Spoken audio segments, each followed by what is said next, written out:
Et bah dis donc, il était temps qu'on en parle je pense.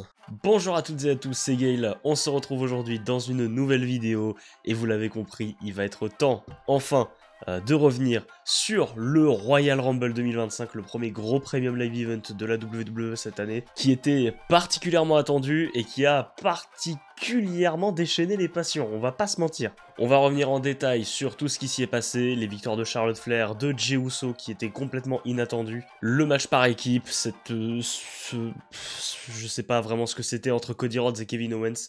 On va revenir sur tout ça, on perd pas de temps, bien sûr, avant qu'on commence, n'hésitez pas à liker la vidéo si vous passez un bon moment, ne dislikez pas parce que vous n'êtes pas content que Jey Uso ait gagné, vous pouvez juste liker la vidéo, c'est très sympa. Et bien sûr, abonnez-vous si vous voulez suivre les prochaines vidéos, les prochaines reviews de show, les prochaines juste autres concepts qui toucheront au niveau le monde du catch. Comme d'habitude, vous connaissez, donc abonnez-vous, on vise les 1200 abonnés avant Elimination Chamber, c'est peut-être un peu optimiste, mais on sait jamais, voilà, je vous fais confiance, allez. Et on va rentrer tout de suite dans le vif du sujet, le Royal Rumble 2025 qui s'est déroulé à Indianapolis dans la nuit de samedi à dimanche. Nous avions fait un live react de ce show, vous avez été plusieurs à venir sur ce live. On a fait des stats de fou, peut-être les meilleures stats que j'ai jamais fait en live. Je m'y attendais pas du tout, sachant que le show était de nuit, que Monsieur Hawkin et Sturi étaient en live en même temps. Donc par rapport à ma chaîne, c'est vraiment des stats de fou. On a atteint jusqu'à 13 viewers simultanés, ce qui est un record pour moi, je crois. Donc je vous remercie beaucoup. Et avant que nous parlions du Royal Rumble féminin qui a ouvert le show, je vais faire quelques petites remarques globales sur le show. Déjà, les affichages qu'on avait pendant les Royal Rumble match avec les statistiques et tout. Voilà, avec voilà, Io Sky est resté tant de temps dans le Rumble, il y a ces personnes-là qui sont dans le Rumble, un tel a été éliminé, tout ça. J'ai trouvé que c'était sympa, ça ajoutait, on était vraiment dans un show à l'américaine là pour le coup, mais j'ai trouvé que c'était un peu gênant au bout d'un moment. Alors autant, voilà, je me suis déjà plaint des sponsors sur le ring et tout ça, d'accord, mais c'est pas particulièrement gênant, alors que là, c'était vraiment en permanence en fait, et je trouvais que ça gâchait un petit peu l'aspect... je dirais pas authentique, enfin je sais pas comment décrire, mais je trouve qu'on perdait de la saveur du show quand même, et on était vraiment là, les stats, le show à l'américaine, regardez un tel. Je suis pas contre qu'on affiche des stats et que ça apparaisse de manière ponctuelle comme c'était fait avant. L'an dernier, je crois qu'ils avaient fait un truc du genre où de manière un peu aléatoire, ils apparaissaient. Regardez, Bayley, elle est restée 46 minutes dans le match, what the fuck. Là, c'était vraiment en permanence et je dois avouer que ça m'a un petit peu saoulé au bout d'un moment. Mais en soi, ça a pas gêné plus que ça à suivre l'action. Mais j'ai trouvé ça un peu dommage. Cela dit, pour les entrées, les affichages avec les nationalités, le poids, la taille des catcheurs, ça c'était plutôt stylé. Autre truc, le public était plutôt investi, on a eu une très bonne ambiance, à part dans le match par équipe. On va y venir quand on parlera du match par équipe, même si on va pas y rester très longtemps dessus. Le public était un peu décédé pendant ce match, c'était un peu dommage. Et bah voilà, je crois que j'ai pas grand chose d'autre à vous dire, si ce n'est que... Ah si, quand même, les pubs. Les pubs, on a eu un peu plus de 4 heures de show, ça a commencé à minuit, ça a fini vers 4h30, donc ouais, plus de 4h30 de show.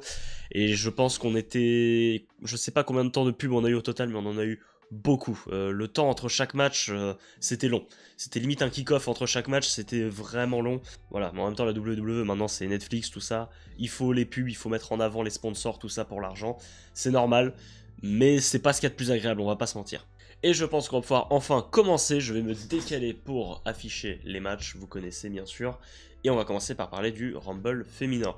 Et alors, ce Rumble féminin, comment dire, j'ai pas particulièrement adoré le match. J'ai trouvé qu'il y avait des bonnes choses. In-ring, c'était ok. On n'a pas eu d'immenses spots vraiment mémorables. On est resté plutôt simple. La première climatisation, c'est l'entrée d'Io Sky en numéro 1, qui était pressenti pour peut-être gagner ce match. On avait un espoir, mais là, quand on l'a vu rentrer en 1, j'aurais été surpris de voir la WWE refaire gagner le numéro 1 sur le Rumble féminin ou le Rumble masculin. Ça me paraissait un peu improbable, mais Io Sky, bah, elle a fait une superbe perf, elle a duré plus d'une heure je crois, et elle a commencé avec Liv Morgan en plus, en rappel à Saturday Night Main Event, oh la vache. Elles ont battu le record de Bayley, mais leur record sera battu par Roxanne Perez qui est rentrée en numéro 3 il me semble. Roxanne Perez qui a été l'une des premières surprises de ce Rumble en provenance d'NXT, et ça a été un plaisir de la voir parce qu'elle est allée jusqu'au bout, quasiment. Hein, et elle n'a pas été la seule surprise de NXT, on a vu également Stephanie Vacker, Jakara Jackson, je crois, j'espère ne pas me tromper, Jada Parker, on a vu évidemment Julia, la championne NXT, pas mal de surprises venant d'NXT, et c'est très sympa de voir que qu'on met en avant les catcheuses d'NXT, et la plupart ont fait des performances plutôt honorables, notamment Roxanne Perez qui devient donc officiellement la recordman de durée dans un Royal Rumble féminin avec plus d'1 h et 7 minutes je crois, donc vraiment pas mal. On a vu évidemment Jordynne Grace évidemment, qui avait été annoncée comme avoir signé avec la WWE il y a bien un mois je pense, un mois et demi. Et là elle a fait officiellement ses débuts à la WWE, très curieux de voir ce qui se prépare pour elle. On a eu aussi des petites surprises, Trish Stratus, Nikki Bella évidemment. Un peu déçu de ne pas avoir vu Becky Lynch ou Jade Cargill, je pensais qu'on aurait notamment le retour de Becky Lynch, peut-être des choses qui allaient avancer quant à l'histoire entre Jade Cargill, Bianca Belair, Naomi, on sait pas trop où on en est. Bianca Belair qui a fait une perf plutôt sympa, mais je l'ai trouvé un peu en retrait, puis en plus elle se fait sortir de manière un peu bête, mais on va y venir dans quelques instants. La grosse surprise et le grand moment, le grand highlight de ce Rumble féminin, c'est évidemment le retour d'Alexa Bliss. La pop qu'il y a eu quand elle est arrivée était monumentale, elle arrive avec son style plus ou moins du Fiend, enfin quand elle était associée à Bray Wyatt, tout ça. Donc est-ce que la suite pour elle c'est de poursuivre dans cette lignée, dans ce délire peut-être avec le Wyatt Six, tout ça. Alors apparemment elle partirait du côté de Raw, donc je sais pas trop. On va bien voir. Est-ce que c'était juste un one shot pour rendre hommage à Bray Wyatt, parce que en fait la dernière fois qu'on l'avait vu c'était au Rumble 2023. Donc on n'a pas eu le temps de la voir parler de Bray Wyatt ou quoi que ce soit entre temps. Je pense que c'était pour lui rendre hommage, pour ne pas oublier bien sûr. Mais en tout cas, superbe retour, superbe pop. Un peu déçu qu'elle soit sortie aussitôt par Liv Morgan, il me semble, et Raquel Rodriguez. J'aurais bien aimé la voir aller dans le Final Four quand même, parce que le Final Four, bon, il n'y a pas réellement eu de Final Four, parce qu'il y a eu ce moment où Nia Jax a éliminé tout le monde. Ça a été la grosse clim ce moment-là.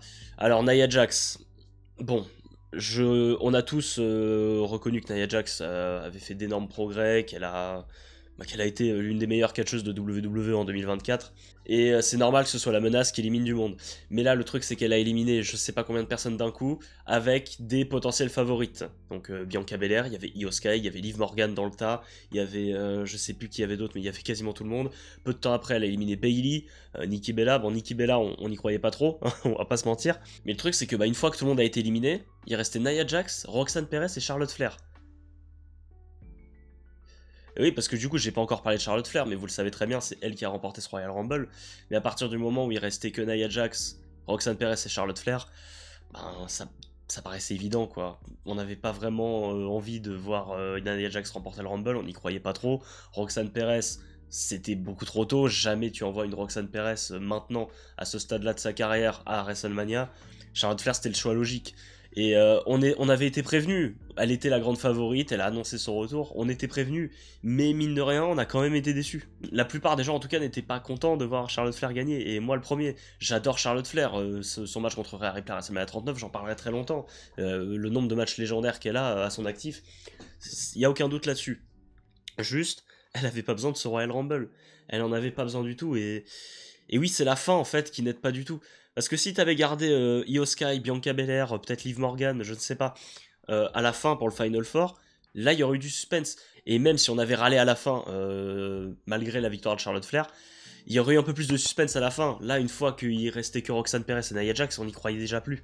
Donc bon, voilà, j'ai trouvé ça un peu dommage. Alors à la fin, j'avais envie de croire que Roxanne Perez puisse retourner la situation, mais non, Charlotte Flair remporte bien ce Royal Rumble.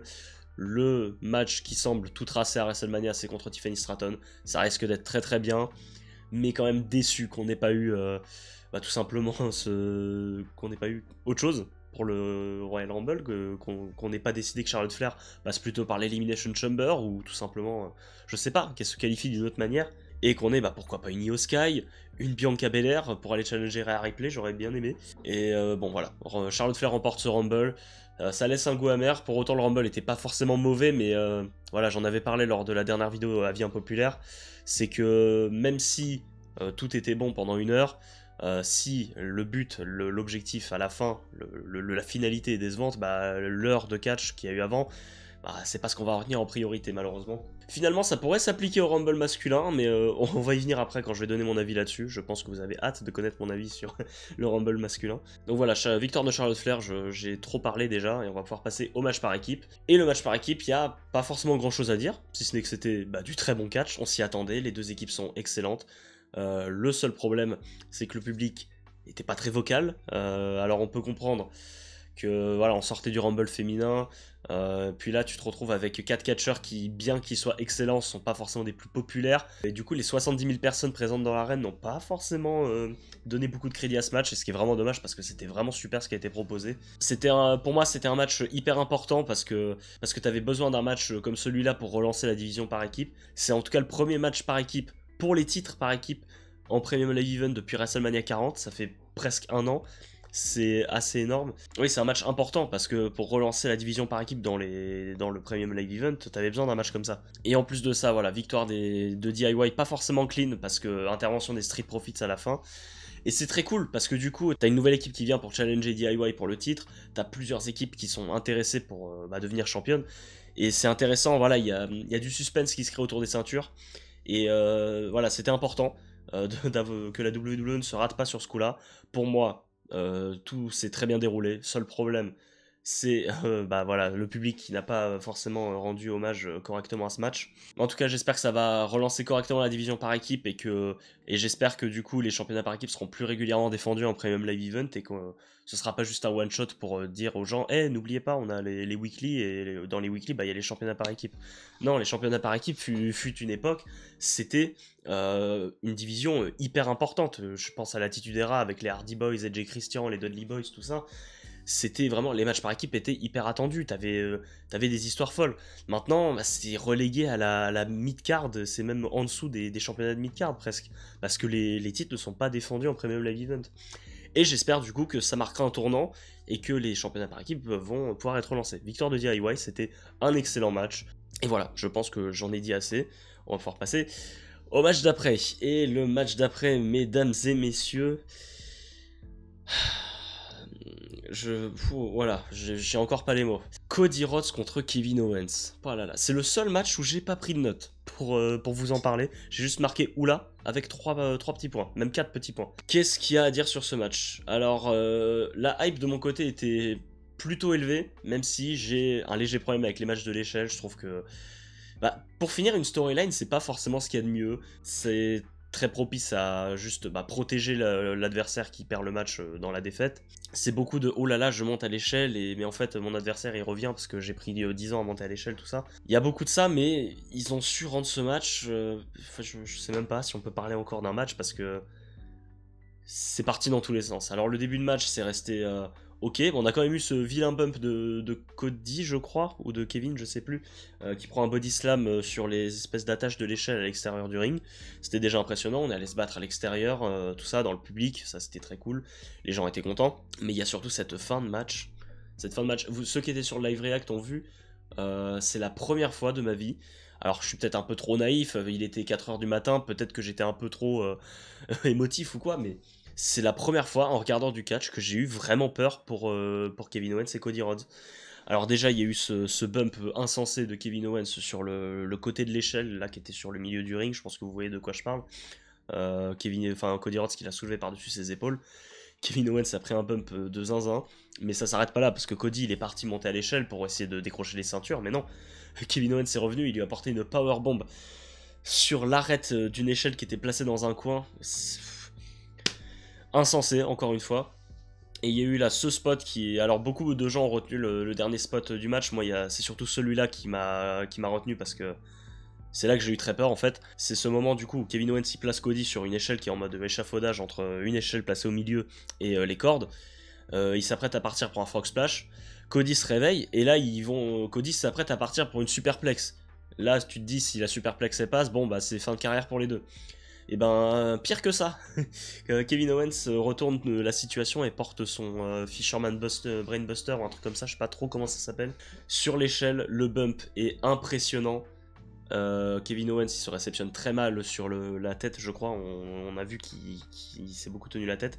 Et là où j'ai eu très peur, c'est quand j'ai vu Cody Rhodes après. Il avait l'air inconscient. Alors je pense que... Je sais pas s'il a été réellement sonné ou si le selling était juste parfait. J'ai vraiment cru qu'il s'était passé un truc grave. J'ai eu très peur.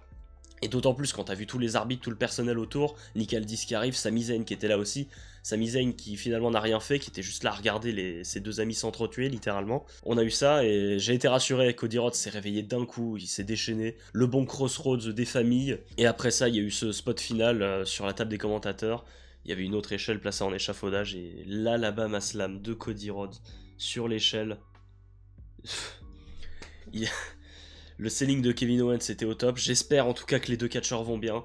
Cody Rhodes est parti décrocher les ceintures après ça. J'ai mis du temps à me remettre de ce match. Franchement, en y repensant, c'était... Mais ce que je disais dans le live, en fait, limite, ils sont trop cons. Vous êtes cons, les mecs, vous risquez de vous buter en faisant ça.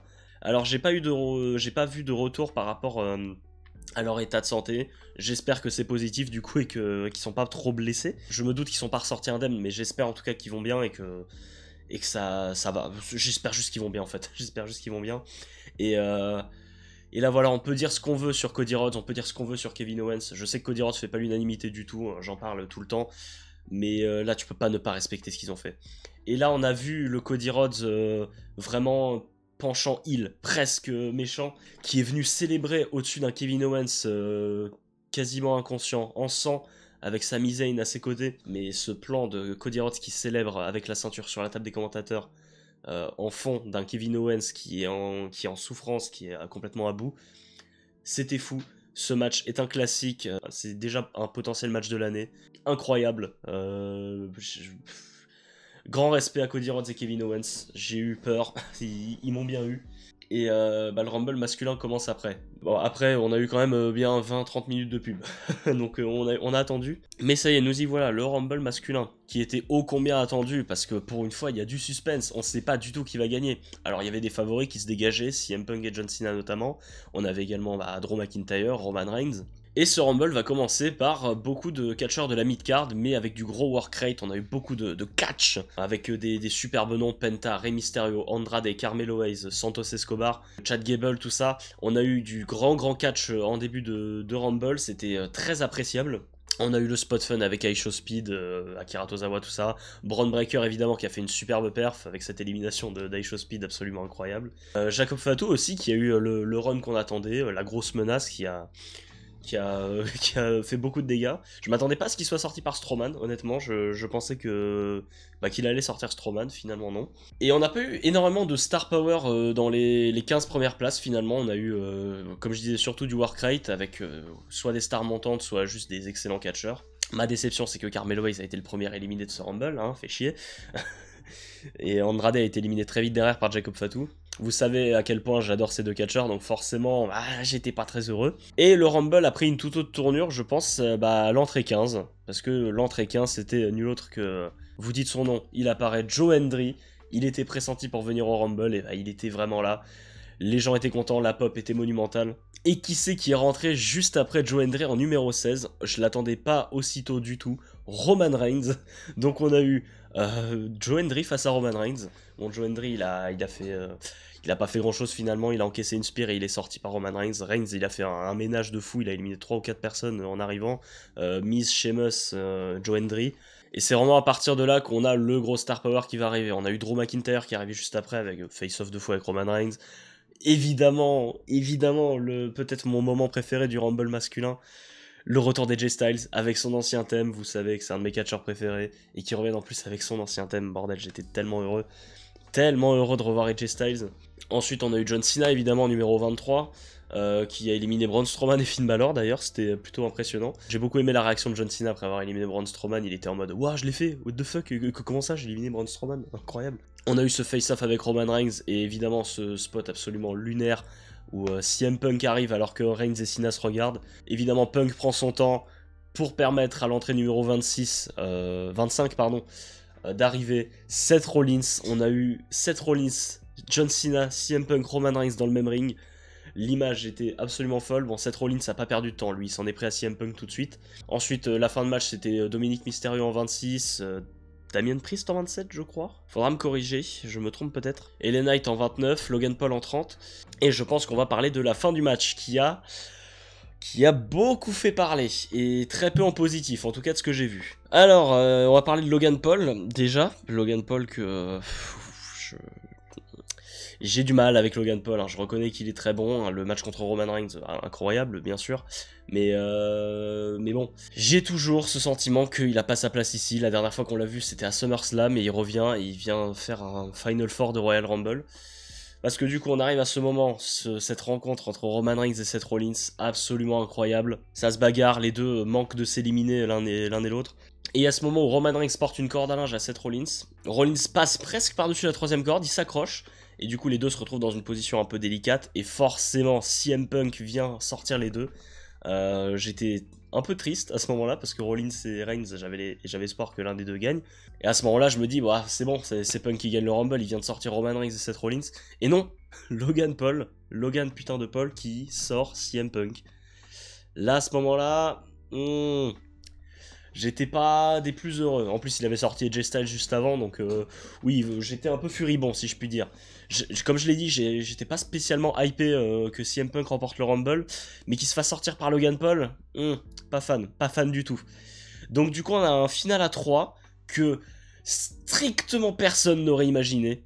Logan Paul, Jey Uso qui est rentré en numéro 20, que j'ai pas évoqué du coup, et John Cena.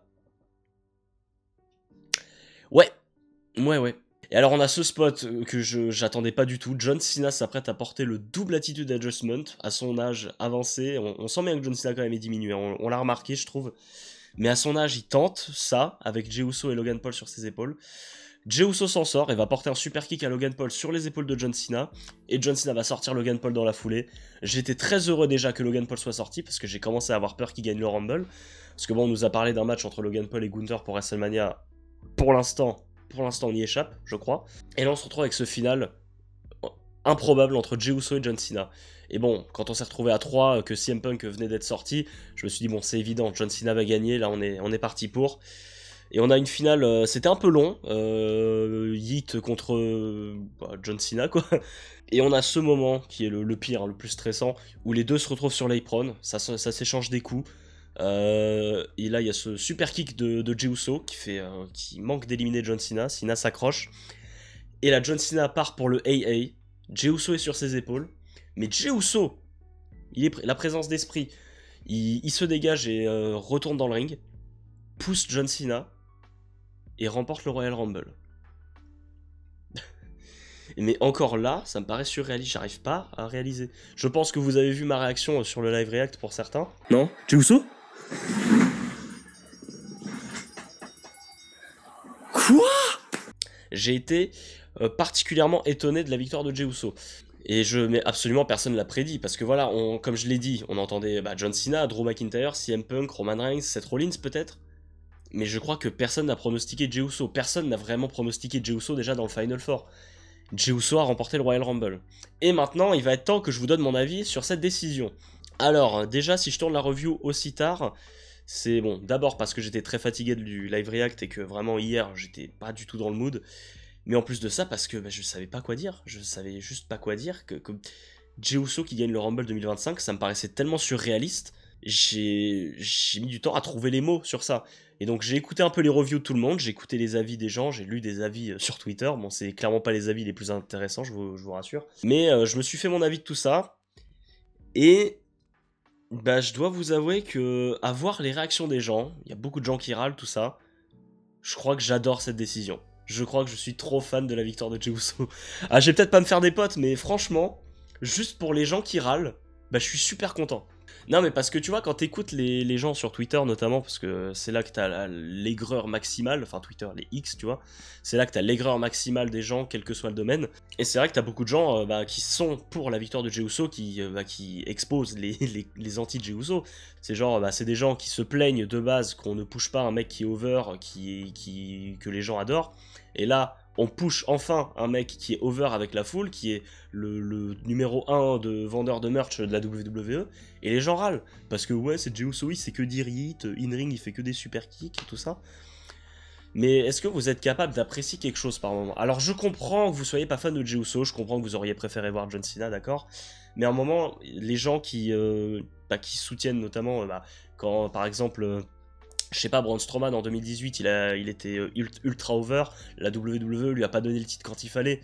Il y a eu Matt Riddle en 2022, on lui a pas donné le titre, bon, forcément c'était compliqué, il y avait Roman Reigns, tout ça. Mais j'ai pas beaucoup d'exemples en tête là, mais les deux premiers que je vous ai sortis, pour moi c'est assez représentatif. Là on a enfin un mec qui est over, les gens sont toujours contents de le voir.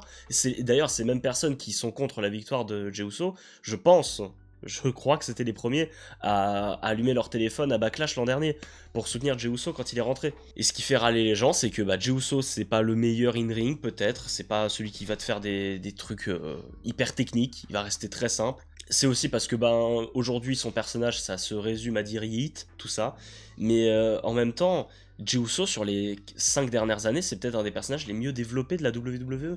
En 2020 il a eu une storyline absolument mémorable contre Roman Reigns, il s'associe à Roman Reigns et il est manipulé pendant 4 ans, sa rédemption au sein de la Bloodline avec ce match à SummerSlam, bien que décevant pour beaucoup, c'est pas anodin. Et si Jey Uso est aussi over, c'est aussi grâce à son développement. Et c'est pas pour rien que Jey Uso est aussi over.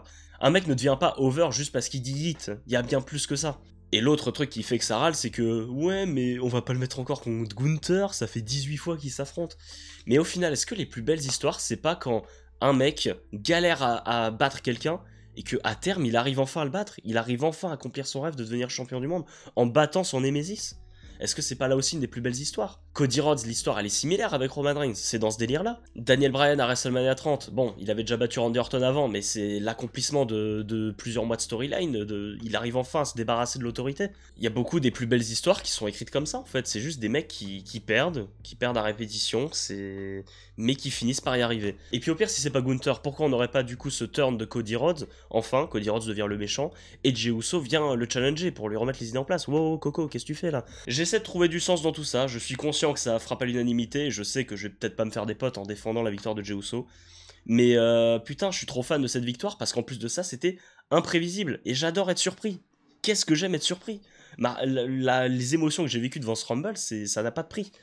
Et ça, c'est grâce à Jey Uso. Et bordel, qu'est-ce que je suis content pour Jey Uso. L'ascension de ce mec est un exemple, vraiment. Et il y en a beaucoup qui s'insurgent aussi quand on compare Jey Uso à Jeff Hardy. On dit que Jey Uso, c'est le Jeff Hardy de cette génération. Mais c'est le cas.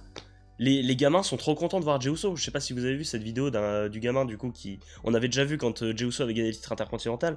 Le gamin fond en larmes quand il voit Jey Uso gagner. C'est trop beau, bordel. Les gens sont contents. Il y a des gens qui sont heureux. Rendez-vous compte que Twitter, c'est pas la réalité. Les gens dans les arènes, les enfants chez eux, ils sont contents. Et c'est pas illogique que la WWE fasse gagner Jey Uso parce que c'est le top babyface de la compagnie. Je pense même qu'il est presque plus populaire que Cody Rhodes à l'heure actuelle. C'est le numéro 1 des ventes de merchandising. Les gens yeet tous ensemble, ça allume les téléphones, enfin plus trop maintenant. Mais ça yeet dans l'arène. En fait, je pense que les gens n'arrivent pas à accepter que Jey Uso, c'est plus le Jey Uso d'il y a 5-6 ans. C'est plus la même personne, c'est plus du tout le même catcheur. Et alors peut-être, oui, qu'in-ring, il fait pas des dingueries, mais c'est pas si grave en fait. Pour ce qui est de raconter des histoires et de transmettre des émotions, Jey Uso, il sait le faire ça. Et je pense que si on a un nouveau Jey Uso contre Gunther à WrestleMania, bah ça peut être un classique. J'y crois vraiment, je pense vraiment qu'on peut avoir un classique. Et écoutez, continuez de râler, moi ça me dérange pas du tout, moi je suis content que Jey Uso ait gagné. J'ai juste très hâte de voir ce qui va s'écrire derrière. Et tout ça vient conclure un Royal Rumble historique, y a pas d'autre mot. Si la victoire de Charlotte Flair m'a un peu frustré, la victoire de Jey Uso m'a fait bondir de mon siège, littéralement, vous le savez. Et juste très hâte de voir la suite, et même au-delà du potentiel match à WrestleMania, qu'est-ce qui va se passer auprès de la Bloodline, Jimmy Uso, Sami Zayn, Roman Reigns, tout ça. Qu'est-ce qui va se passer pour Jey Uso? Sami Zayn qui va sûrement râler un petit peu auprès de Jey Uso, parce qu'on n'oublie pas que Sami Zayn a été éliminé par Jey Uso accidentellement dans le Rumble, après que McIntyre ait esquivé le super kick. J'ai très hâte de voir ce qui va se passer pour la suite. Je suis très curieux de connaître votre avis en commentaire. Et on se retrouve très prochainement, je pense ce week-end du coup, si j'arrive à tourner la vidéo que je veux. En vrai, je pense que ça va pas être une vidéo trop technique, hein. J'ai une idée en tête et je pense que c'est ce qu'on va faire. En tout cas, je vous recommande de liker la vidéo si vous avez passé un bon moment. Likez même si Jey Uso a gagné et que vous n'êtes pas content. Likez puis dites ensuite pourquoi vous n'êtes pas content, ça sera plus simple et plus sympa pour moi. Et sinon évidemment abonnez-vous pour suivre la suite de tout ça. On va couvrir évidemment la route de WrestleMania qui va arriver, c'est normal hein, et je pense que j'ai pas grand chose d'autre à vous dire. On se retrouve dans de prochaines vidéos, c'était Gale, arrivederci.